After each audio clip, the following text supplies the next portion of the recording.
రేయ్ శిషి, ఎన్నొచ్చారా నీకు హిందీలో? 48. బాగుందా? సరే, నీకు హిందీలో ఎన్ని వచ్చాయి? హిందీలో ఎన్ని మార్క్స్ వచ్చాయి? 101, 102 వస్తాయి. 103 ఏం రాలే 100కి? 101, 102, 103, 101. నీలాంటిదే ప్రోగ్రెస్ రిపోర్ట్లో జీరోలు కూడా వేసుకోవడం. ఇంత అమాయకురాలు ఏంటే శిషి, నిజంగా ప్రోగ్రెస్ ఇచ్చినా కూడా దిద్దుకునేటట్లు లేదే. సరే కానీ శిషి, అది కాదురా, నీకు హిందీ ఎగ్జామ్ రాసావు కదా, ఎన్ని మార్క్స్ వచ్చాయి? 48. అరే నిన్నటి నుంచి నేను ఎంత హ్యాపీగా ఉన్నాను తెలుసా? నాకు హిందీ రాదు, నీకు హిందీ రాదు, ఎలాగో తక్కువ మార్క్స్ వస్తాయి అనుకుంటే, నువ్వేమో హిందీలో ఎన్ని మార్క్స్ తెచ్చుకుంటే ఎట్లా?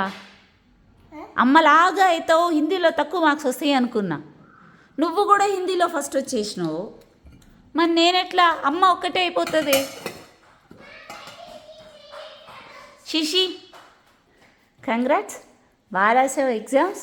నువ్వు కూడా ఎగ్జామ్స్ రాస్తున్నావు. ఏందో నాకు నువ్వు స్కూల్కి పోతున్నావు, అన్నీ చదువుతున్నావు, అన్నీ చేస్తున్నావు అంటే ఏంది వింతగా ఉంది. అంత పెద్దగా అయిపోయినావు శిషమ్మ నువ్వు అప్పుడే.